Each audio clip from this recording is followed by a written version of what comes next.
The lecture hall on the Galactic Union Academy was shaped like a bowl carved from pale blue crystal. Light came from everywhere and nowhere, soft and cool, designed to comfort the dozens of alien species that studied there. 300 students sat in curved rows that floated gently above the floor. Each seat adjusted to the body shape of whoever sat in it. Some students had wings, some had tails, some were barely solid at all. Professor Gelvori stood at the center of the room. He was tall, even by Tesserant standards, with 4 long arms, and skin so pale you could see the slow pulse of light moving through his veins. He had taught at the academy for over 200 years. He had seen students cry. He had seen students faint. He had seen one student from a low-gravity world vomit so hard that campus medical had to intervene. All of that had happened during the same week of lectures, and that week was about to begin again. He looked out at the fresh faces of this semester's class and felt something close to pity. "Welcome," he said, his voice calm and deep, "to Comparative Planetary Hazard Analysis. This is the final module of your xenobiology studies. Over the next 5 days, we will examine the homeworlds of several species represented in this room. We will compare their environmental dangers, biological challenges, and survival pressures." He tapped the air with one of his lower hands, and a holographic display bloomed above him, showing a spinning list of planet names. The students leaned forward with interest. Many of them were eager to see their own homeworlds discussed. "Our final case study," Gelvori continued, "will be the planet known as Earth, Sol 3, homeworld of the human species." A ripple went through the room.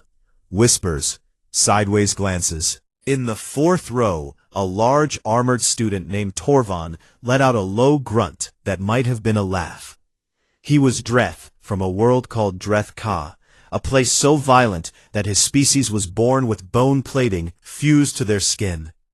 He crossed his massive arms and leaned back. "Deathworld," he muttered to the student next to him. "Every soft species calls their homeworld dangerous. It means nothing." A few rows behind him, a slender avian student named Rael turned to look at the only human in the room. Kira Vasquez sat near the back, as she always did.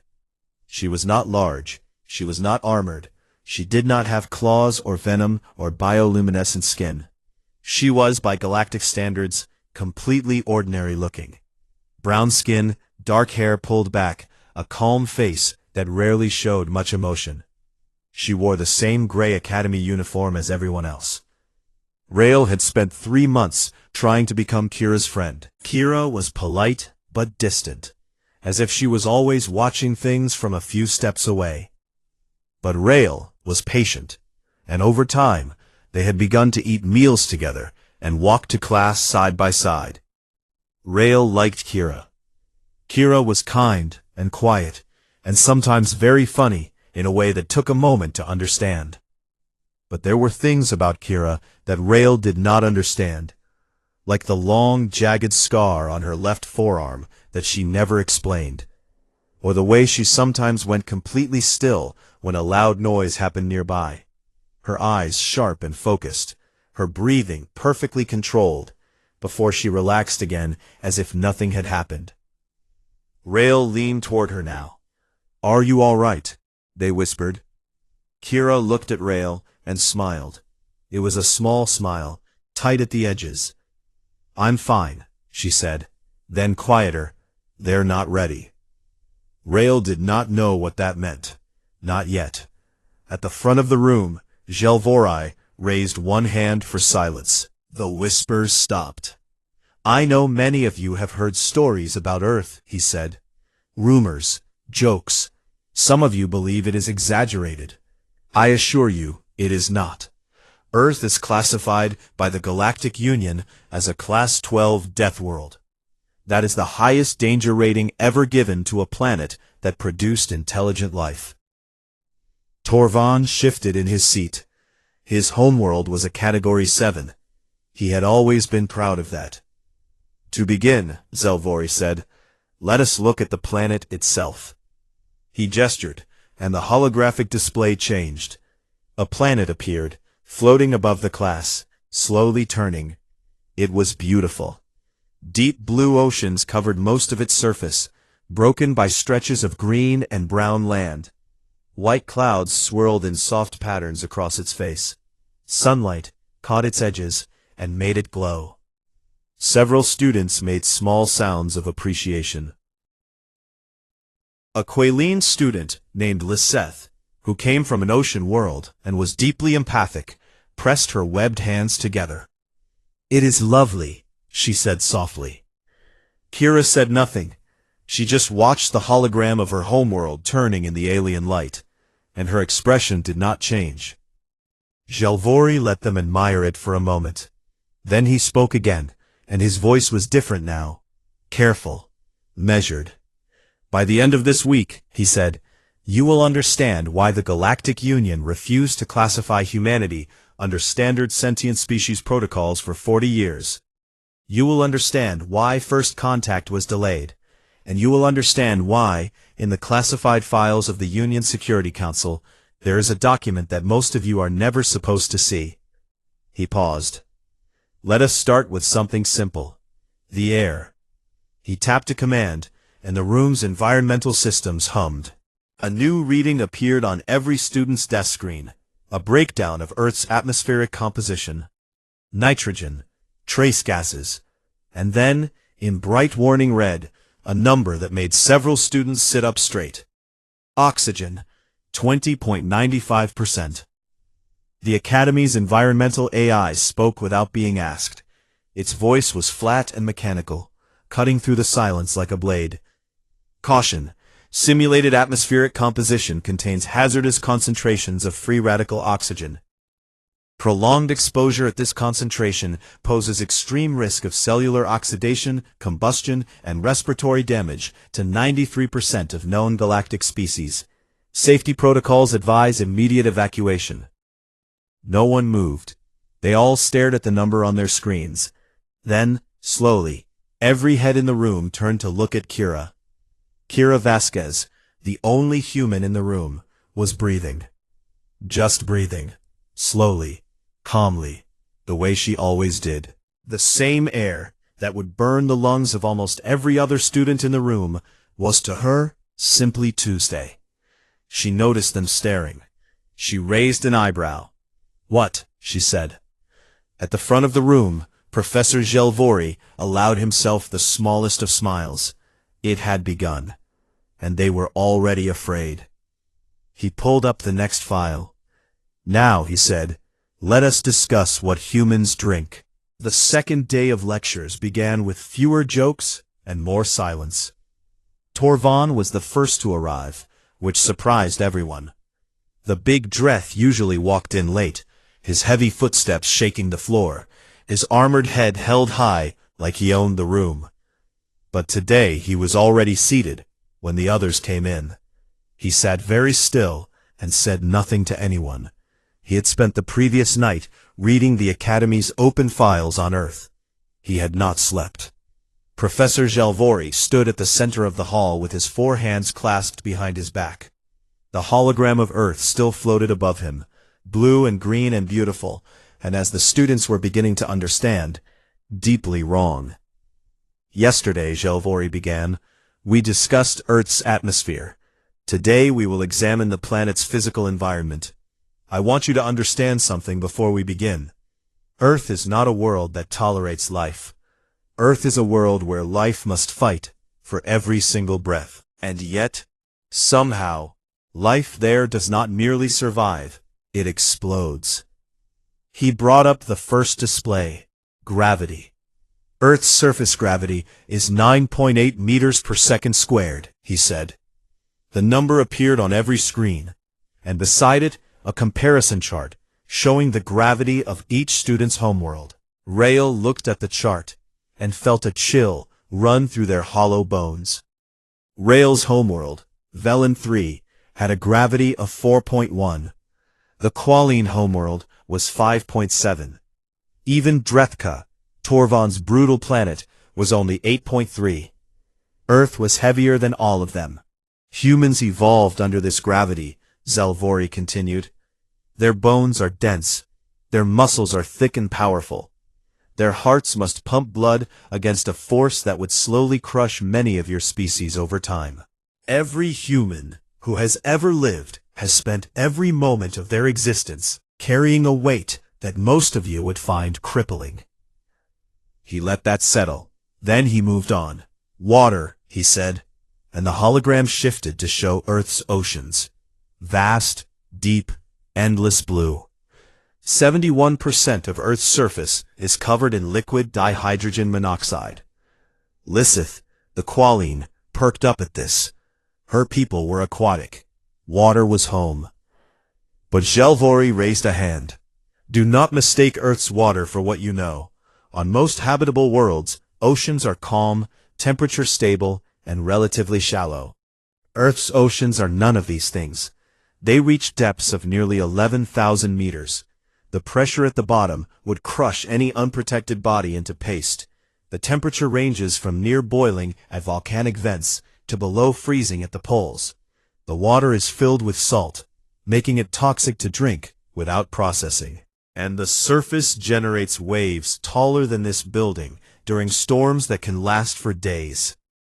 He paused. Humans sail across these oceans.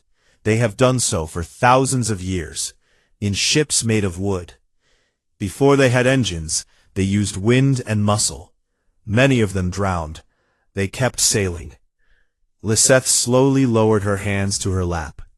Her homeworld had gentle tides and warm shallows. Earth's oceans sounded like a nightmare. Zelvori moved to the next subject.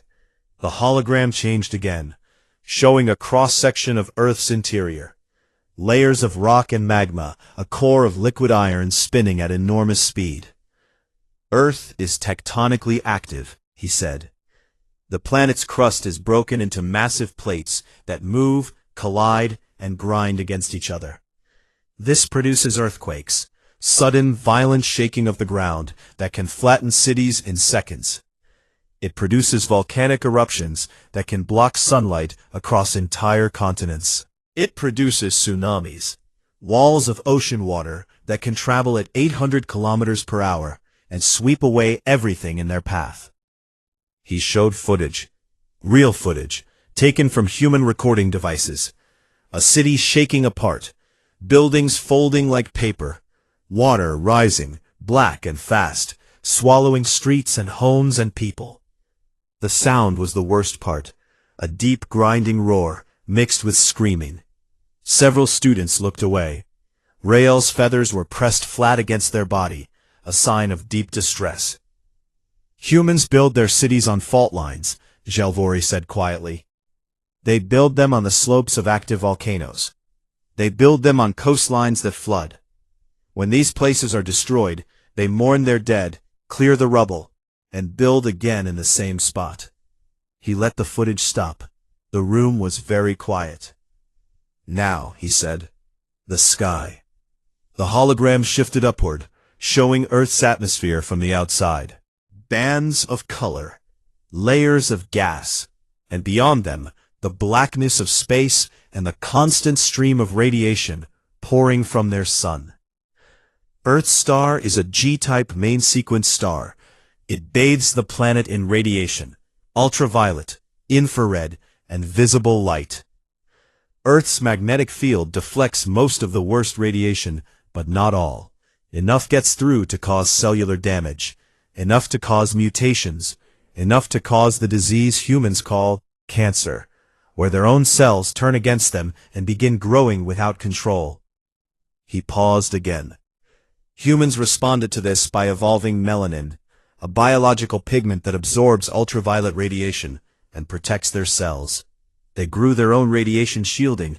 Those who lived closer to the equator, where radiation was strongest, developed more of it. Their skin became darker. It was not decoration. It was armor. Torvald's claws tightened on the edge of his desk. On Dreth Ka, armor was everything. It was survival. He had always believed that no soft-skinned species could truly understand what it meant to wear your protection on the outside. But humans had done something he had never considered. They had grown their armor at the cellular level, invisible and everywhere, woven into the very fabric of their skin. And they had done it so long ago that most of them did not even think about it anymore. Jelvory then brought up a topic that broke the last of the room's composure: weather. Earth's axial tilt is 23.5 degrees, he said. This means the planet experiences seasons. The climate shifts dramatically throughout the year.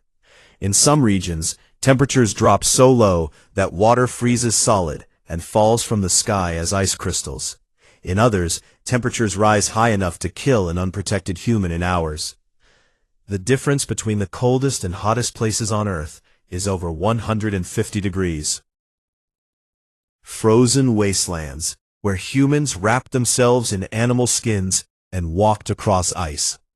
Burning deserts, where humans covered their bodies in cloth and traveled by night. Massive storms, hurricanes, typhoons, tornadoes, spiraling across the surface with winds strong enough to rip buildings from the ground. Humans live in all of these places, Jelvory said. Every climate, every extreme. They do not choose the safe zones. They spread everywhere, and they adapt. He turned off the displays. The hologram of Earth faded, and the room was left in soft blue light. The students sat in their seats, many of them visibly shaken. What they had heard over the past 2 days was not what they had expected. They had expected a moderately dangerous planet. What they were getting was something far worse. A world that seemed designed to kill everything on it, over and over, in every possible way. And yet one species had not only survived there, it had taken over the entire planet. Rael found Kira after class, standing alone near a window that looked out into the star-filled void. Kira's face was reflected faintly in the glass, and she was staring at nothing in particular. "Kira," Rael said carefully, "how do your people not live in constant fear?" Kira turned to look at Rael. She thought about the question for a long moment, as if she had never considered it before. Then she shrugged. "We do," she said. "We just got used to it. We call it Tuesday." Rael did not understand, but they were beginning to. The next morning, Jelvory stood before the class with a different kind of silence around him. He was not calm, he was bracing himself. "Everything I have shown you so far," he said, "explains why Earth is dangerous. The planet itself is hostile in ways that most habitable worlds are not. But Earth's greatest danger is not its gravity, or its water, or its storms." He pulled up a new file. The title read, "Earth Fauna, Predators, Parasites, and Persistence Hunters." "I must warn you," Jelvory said. Several students in previous semesters required psychological counseling after this lecture. Attendance is no longer mandatory. You may leave now if you wish. No one stood. No one moved. They were too deep in now. The horror had its hooks in them, and they could not look away. Jelvory nodded slowly. "Very well," he said. "Let us talk about what lives on Earth." Jelvory began with the small things, and that was somehow worse. He showed them a wasp. It was tiny, barely visible, with thin wings and a body like a needle. The students looked at it and saw nothing threatening. Then Jelvory explained what it did. "This is a parasitoid wasp," he said. "It locates a living host, usually a caterpillar or a spider, and injects its eggs directly into the host's body. The eggs hatch inside the living creature. The larvae feed on the host's internal organs, carefully avoiding the vital ones so the host stays alive as long as possible. When they are ready, they eat their way out." The room made a sound. It was not a scream. It was worse. It was the kind of noise a room full of people make when they all want to scream, but cannot quite manage it. Jelvory did not stop. He showed them a fungus, a simple, quiet organism that grew on the forest floor. It was called cordyceps, and it infected insects. It entered their bodies, spread through their tissues, and then did something that made even Torvald lean back in his chair. It took control of their minds. The infected insect would climb to a high point, lock its jaws onto a branch, and die there, while the fungus erupted from its head like a flowering tower to spread its spores.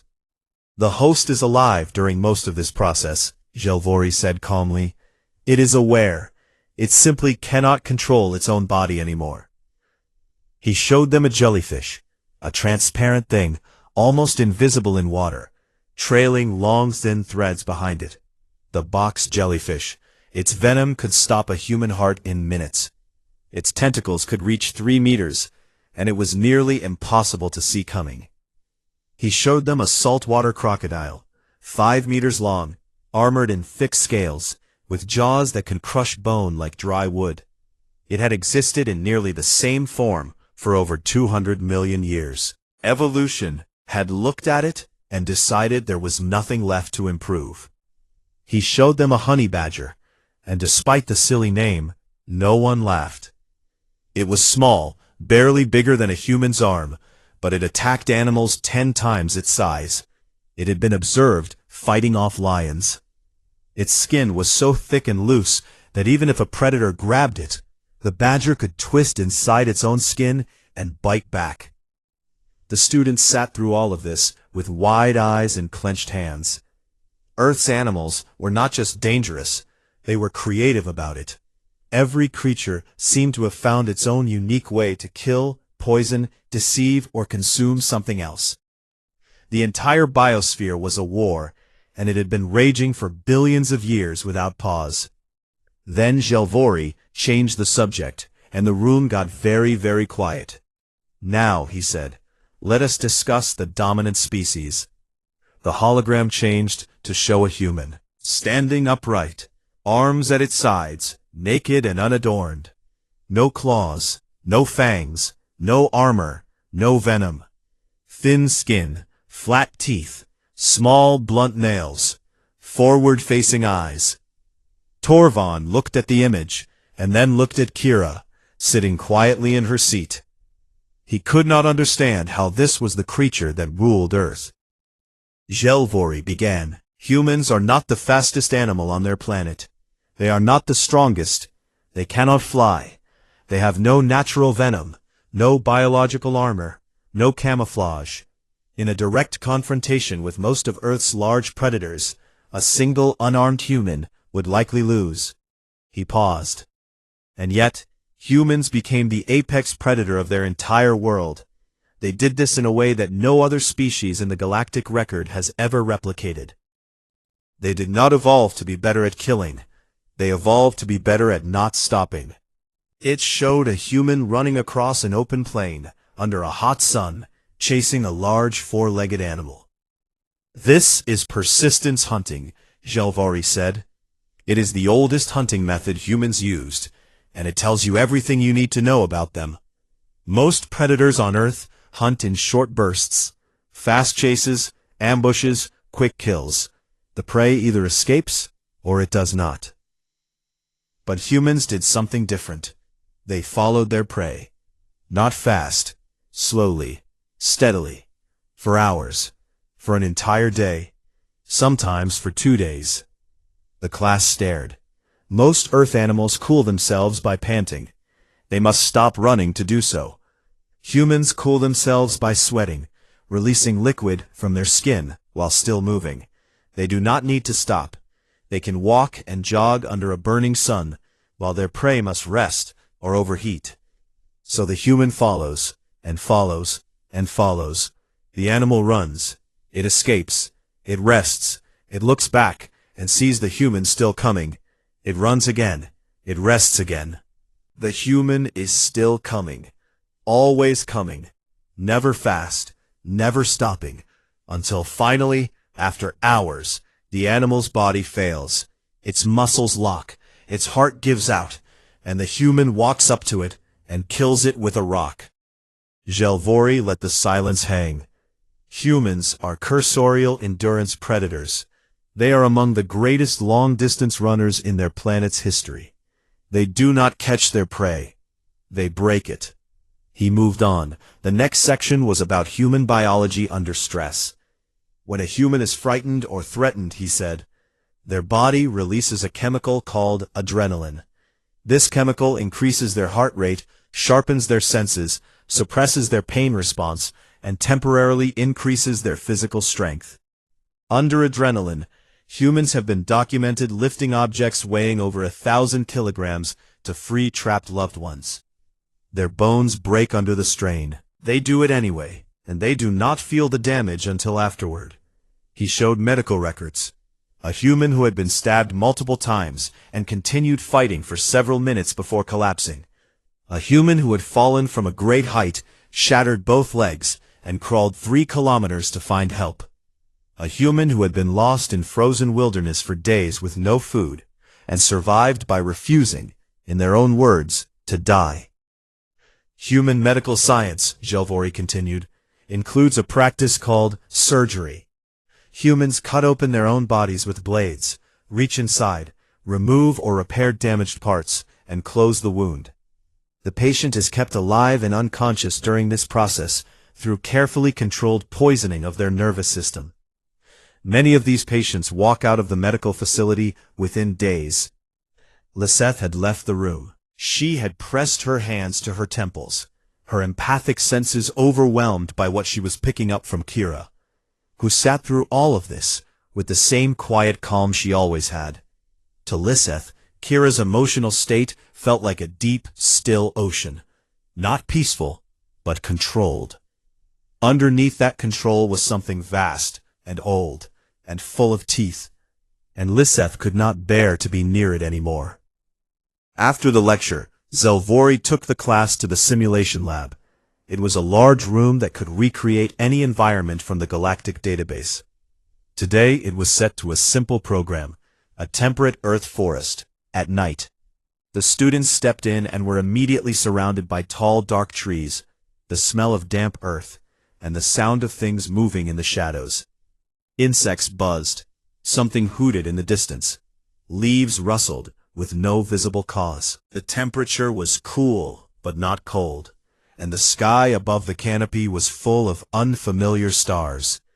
Within 4 minutes, 2 students had asked to leave.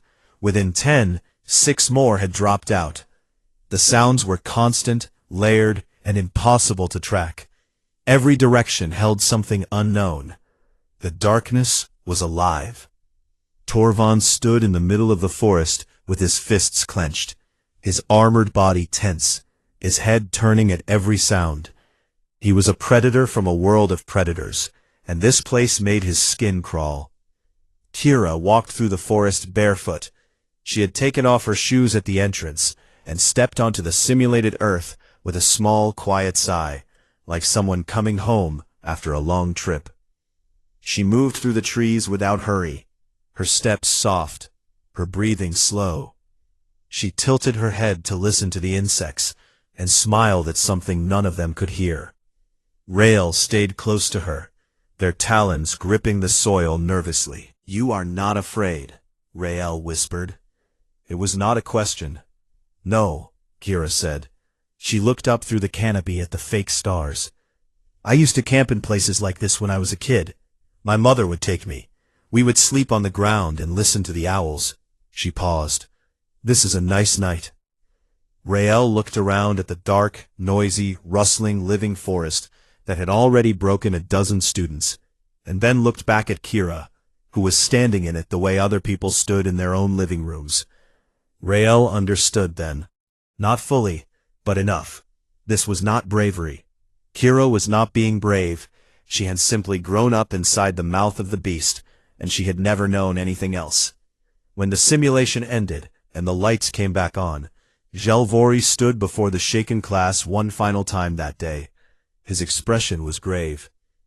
"Everything I have shown you so far," he said, "explains why Earth is dangerous. Its environment, its creatures, and the biology of its dominant species. But there is a reason Earth is not classified as a Category 8 or a Category 10. There is a reason it was given the highest rating ever recorded." He folded 2 of his hands together. Tomorrow I will show you what humans do to each other. I will show you their history, and you will understand why the Galactic Union is not merely impressed by humanity. It is afraid. He looked at Kira. She looked back. Something passed between them, not hostility, not warmth. Understanding. Rest tonight, Jalvori said to the class. Tomorrow will be difficult. He did not say it would be the hardest day. He did not need to. They could see it in his eyes. The fifth day of lectures began with empty seats. Not many, but enough to notice. Some students had quietly withdrawn from the module, filing medical or psychological exemptions with the academy. Others simply did not show up. The ones who remained sat closer together than usual, as if there was comfort in numbers, as if the things they had learned might be less frightening if they faced them side by side. Kira sat in her usual place near the back. Rael sat beside her. Torvald sat 3 rows ahead, alone, his massive armored body perfectly still. He had not spoken to anyone since the simulation in the forest. Lissith had come back. She sat at the far edge of the room, as far from Kira as she could manage, with her hands folded tightly in her lap. Her empathic senses were dialed down to their lowest setting, a technique her people used in overwhelming environments. She had promised herself she would stay for the full lecture. She was not sure she could keep that promise. Professor Jalvori stood at the center of the room and did not smile. He did not begin with his usual greeting. He simply stood there for a long moment, his 4 hands still, his pale, translucent skin glowing faintly in the soft light. What I am about to show you, he said, was classified by the Galactic Union for 31 years after first contact with humanity. It was restricted not because it was secret, but because the Union's Psychological Advisory Board determined that widespread exposure to this information could cause cultural trauma among species that had never encountered anything like it. He paused. I petitioned for 6 years to include it in this course. My argument was simple. You cannot understand humanity if you do not understand what they have done to themselves. The Union eventually agreed with conditions. I am required to offer you the choice to leave. This lecture covers human conflict, human warfare, and human psychological resilience. It is not easy material. He looked across the room. If anyone wishes to leave, do so now. There is no shame in it.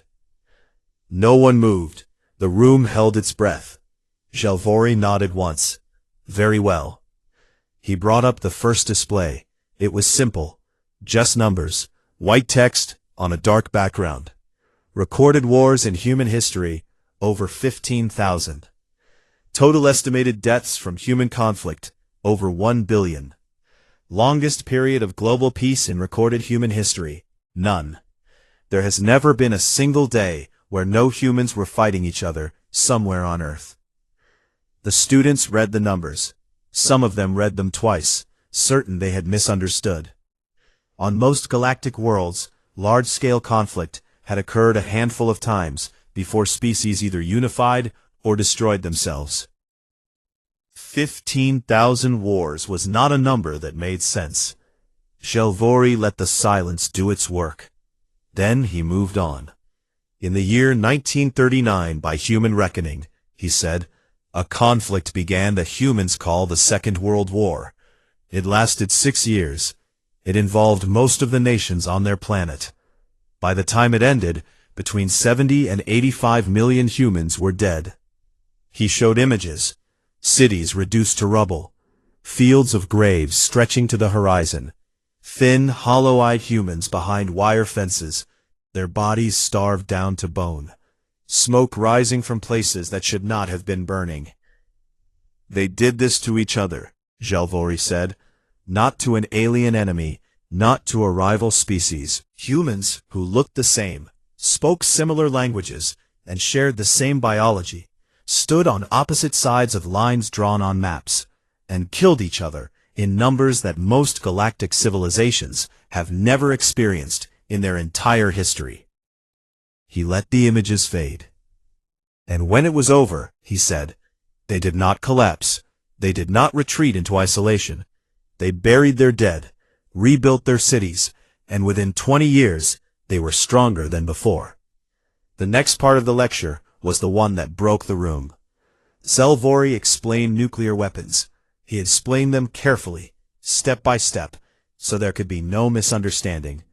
Humans had discovered how to split the atom and release the energy inside it.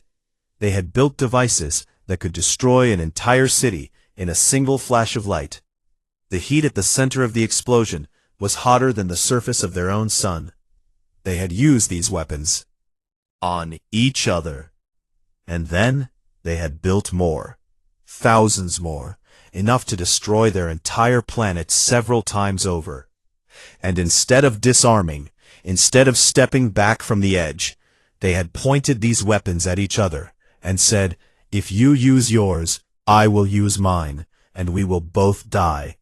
They called this mutually assured destruction, and they had used it as a peace strategy for decades. Torvald made a sound. It was low and rough, deep in his armored chest, a sound that Dreth made when they encountered something that broke their understanding of how the universe worked. He was staring at the display with an expression that Rael had never seen on his face before. It took Rael a moment to identify it. It was fear. Zelvori continued. He talked about human psychology, about how humans could experience terrible things, war, disaster, loss, pain, and develop ways to keep functioning. Sometimes these ways were healthy, sometimes they were not. But the point was that humans did not shut down. They kept going. They bent under weights that would shatter other species, and they stood back up, sometimes broken, sometimes scarred, but standing. He talked about what humans called pack bonding. Humans formed emotional attachments to almost anything. Other humans, yes, but also animals, places, objects, ideas. They kept small predators in their homes and called them pets. They named their vehicles. They talked to plants. And when something threatened the things they had bonded with, humans became something else entirely. The calm, smiling, friendly creature disappeared, and in its place was something ancient and cold and absolutely relentless. He talked about spite. Human doctors had documented cases where patients who should have died, whose bodies had been broken beyond any reasonable chance of survival, had lived through sheer refusal. Their hearts should have stopped. Their organs should have failed. But something in them, some stubborn fire that medical science could not fully explain, kept burning. Human doctors had a phrase for it: too angry to die. Then Zelvori turned to Kira. Miss Vasquez, he said gently, I have shown your classmates a great deal about your species, numbers and images and data, but I think they need to hear from a human directly. Would you be willing to speak? Kira looked at him for a long moment. Then she looked at the class. 200 alien faces staring at her. Some afraid, some curious, some both. She saw Rael's feathers pressed tight with worry. She saw Torvand's massive form rigid with tension. She saw Lisseth at the edge of the room, trembling faintly, feeling everything. Kira stood up. She walked to the front of the room. She was not tall. She was not imposing. She stood in front of 300 students from across the galaxy, and she was just a person, just a human being, with a scar on her arm, and tired eyes, and a voice that did not shake. You want to know why we are like this, she said. It was not a question. The room was silent. Because everything on our planet tried to kill us, she said. The weather tried to freeze us and burn us. The oceans tried to drown us. The ground shook under our feet. The animals hunted us. The diseases ate us from the inside, and our own bodies betrayed us. We age, we get sick, we break down, we die. Nothing on earth wanted us to survive. She paused, and none of it stopped us. She looked across the room, meeting eyes that were nothing like hers, compound eyes, slit-pupiled eyes, eyes that glowed in the dark, eyes on stalks, and she spoke to every one of them. We did not survive because we were the strongest. We were not. We did not survive because we were the fastest. We were not. We survived because we refused to stop. Because when the storm came, we built a shelter. When the shelter fell, we built it again. When we lost people we love, we carried their memory and kept walking. When we found something bigger than ourselves, something that should have crushed us, we looked at it and said, "No, not today." Her voice was steady. Her eyes were dry. "You look at Earth and see a death world," she said. "We look at Earth and see home. We love it. Every terrifying, beautiful, deadly part of it. And we will fight anything. The planet, the animals, the weather, each other, the universe itself, to protect the people we love." She stopped. The room was completely still. Liseth was crying. She had given up trying to dampen her empathic senses. She could feel Kira's emotions pouring through the room like sunlight through water. Not rage, not pride, not defiance. Something that burned slow and constant. Like a fire that had been lit so long ago that no one remembered a time before it. It was love. Fierce, stubborn, impossible love. For a broken, violent, beautiful world. For every person on it. For every person in this room. Torvald stood. The movement was slow and deliberate, and the students around him drew back instinctively. He was enormous. His armor caught the light. He turned to face Kira, and then he did something that made Rael's breath catch. He lowered his crest. Among the Dreth, lowering the crest was the deepest gesture of respect one warrior could offer another. It meant, "I see you, I see what you are, and I honor it." He said nothing. He did not need to. Kira looked at him. She nodded once. Jelvori let the moment hold. Then quietly, he stepped forward and spoke. "Thank you, Miss Vasquez." Kira walked back to her seat. Rael reached out and touched her hand. Kira's fingers were trembling, just slightly, just enough to notice. She had meant every word, and it had cost her something to say them. The class sat in heavy silence. Whatever they had expected from this module, it was not this. They had come to learn about a dangerous planet. They were learning about a dangerous people, and the most dangerous thing about them was not their strength, or their weapons, or their history of war. It was the fact that they cared. Deeply, madly, irrationally, and that caring made them unstoppable. Zelvori waited until the silence had settled into something solid. Then he pulled up one final file. The room darkened. A single document appeared in the air above him, glowing faintly in Union Security Council red. Its classification markers were visible. Restricted. Level Omega. Authorization required. "There is one more thing," Zelvori said. "The Galactic Union does not want you to know this. It is the real reason Earth was classified at level 12. The real reason first contact was delayed." He opened the file. The header appeared in clean, sharp text. Sol 3 Threat Assessment. Why humans must never be given a reason to fight the galaxy.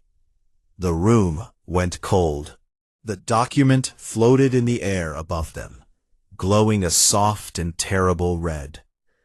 Every student was present. Not a single seat was empty. Word had spread through the academy over the past 4 days. Whispered in hallways, shared in hushed messages, passed between species who had never spoken to each other before. By the final morning, a lecture hall was full beyond capacity. Students from other departments had come. Professors from the physics wing, the cultural studies division, even the military strategy faculty sat quietly in the back rows, their faces unreadable. Kira noticed them. She recognized the look in their eyes. It was the same look the students had worn on the first day, but deeper. These were not curious scholars. These were people who had heard something they could not ignore, and they had come to see for themselves. Professor Jelvori stood beneath the floating document and waited for the last murmurs to fade. When the room was perfectly still, he began. 47 years ago, he said, a Galactic Union scout vessel detected unusual electromagnetic signals coming from a small yellow star in the outer arm of the galaxy. The signals were crude, fragmented, clearly artificial. They were radio waves, a primitive method of communication that most civilizations abandoned within a few centuries of discovery. He brought up a star map. A single dot pulsed faintly at the edge of Union space. The scout team expected to find a pre-industrial civilization, perhaps a species just beginning to experiment with basic technology. They were prepared for a standard observation mission: document, classify, and file for future contact. Jalvori paused. What they found instead was a planet in the grip of what humans call the space age. In less than 10,000 years, a blink by galactic standards, a species with no outside help, no access to the galactic knowledge base, no guidance from elder civilizations, had gone from sharpening stones to splitting atoms. They had built machines that could fly. They had sent members of their species beyond their own atmosphere. They had placed mechanical explorers on neighboring planets. They had built telescopes that could see to the edge of the observable universe. He let that settle. They had done all of this using chemical rockets, controlled explosions strapped to metal tubes. They had reached their nearest moon by sitting on top of a tower of burning fuel and hoping it did not kill them. Several times, it did kill them. They kept going. The holographic display shifted to show grainy images from human space programs. A small metal capsule orbiting Earth. A human, in a bulky white suit, stepping onto gray dust. A thin robot on the red surface of another world. Its camera pointing up at an alien sky. The Union scout team observed this, and immediately filed a Priority 1 report. Jalvori said. Not a contact recommendation, a warning. He opened the classified document. The text appeared in the air, paragraph by paragraph, each one heavier than the last. The Union's strategic analysts ran predictive models on humanity's development trajectory. They used every variable available: population growth, technological acceleration, resource usage, cultural patterns, conflict history. They ran the models 14 times with different assumptions. Jalvori looked at the class. Every model returned the same result. The text appeared. Within 300 to 500 standard years of achieving faster-than-light travel, humans were projected to become the dominant military and cultural force in the known galaxy. Not the largest, not the most numerous, the most dominant. A low sound moved through the room. Not gasps, something quieter. The sound of 300 beings adjusting their understanding of the universe. The analyst noted something remarkable. Jalvori continued. The models did not predict human dominance through conquest. Humans were not projected to build an empire by force. Their method was something far more effective and far more difficult to counter. He brought up the next section. Humans integrate, he said. They absorb. They adopt. When humans encounter a new species, a new culture, a new idea, they do not reject it. They study it, learn from it, and make it part of themselves. They take what works and discard what does not. They form alliances not through treaties alone, but through genuine emotional connection. They learn other languages. They eat other foods. They celebrate other traditions. They make friends. He paused. And once a human considers you a friend, you are no longer an outsider. You are pack. You are family. And humans will fight for their family with a ferocity that the models could not adequately quantify. Rael felt a tightness in their chest. They thought of Kira sitting beside them in the dining hall, carefully learning the Vellani words for good morning. They thought of Kira adjusting the temperature in their shared study room because she had noticed Rael was cold, without Rael ever saying a word. They thought of the small carved wooden bird that Kira had given them last month. "It's a robin," Kira had said. "They're common where I grew up. I thought you might like it, since you have wings." Rail had kept it on their desk. They looked at it every morning. That was pack bonding. Rail had been claimed without even knowing it. And the strange thing was, it did not feel like a trap. It felt like warmth. Jalvori continued reading from the assessment. The Union Security Council's primary concern was not that humans would attack the galactic community. Humans are social, cooperative, and genuinely interested in peaceful coexistence. The concern was what would happen if the galactic community gave them a reason to fight. He pulled up the final section of the document.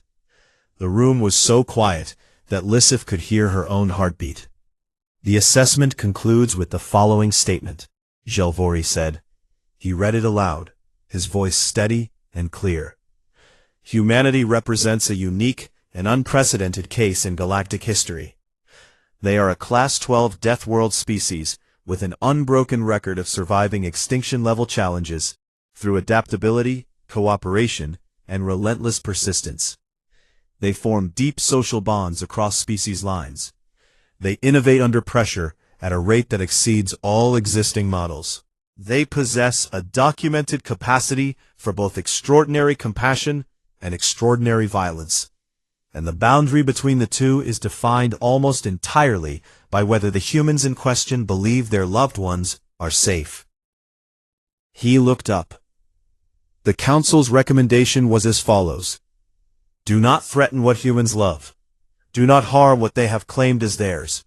Do not give them a cause, because if you do, they will not stop. They will not negotiate.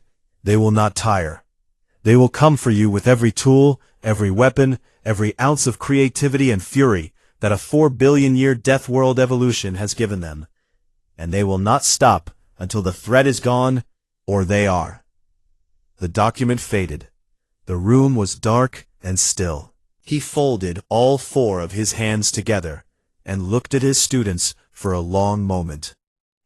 "The Galactic Union classified Earth as a death world, not because it is the most dangerous planet we have found," he said. "It is classified as a death world because it produced the most dangerous survivors we have ever encountered. Beings who looked at a world that tried to kill them every single day and said, 'This is ours, and we will thrive.'" He straightened. Class dismissed. Nobody moved at first. Then, slowly, the room began to breathe again. Students stood. Some of them spoke quietly. Some of them didn't speak at all. The professors in the back row filed out with thoughtful faces and heavy silences. Torvon found Kira outside the lecture hall. He stood in front of her, his massive body blocking the corridor, his armored crest gleaming under the station lights. For a moment, they simply looked at each other.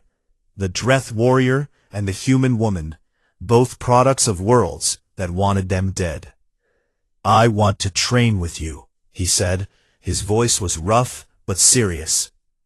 "I want to understand your endurance, your persistence. I have never met a species I could not outfight, but I have never met a species I could not outrun. I think you might be the first." Kira looked up at him. She smiled. It was a real smile, warm and slightly crooked. "Hope you can keep up," she said. Torvon made a sound that might have been a laugh. It was the first time anyone at the academy had heard him make it. Rael went home that evening and wrote a long letter to their family on Velen 3. They described the lectures, the simulations, the numbers and images and horror. They described Kira's speech and Torvon's lowered crest and Lisette's tears. They wrote for a long time. At the end, they added, "I think the humans might be the best friends the galaxy has ever found. I also think we should make absolutely sure we never become their enemies."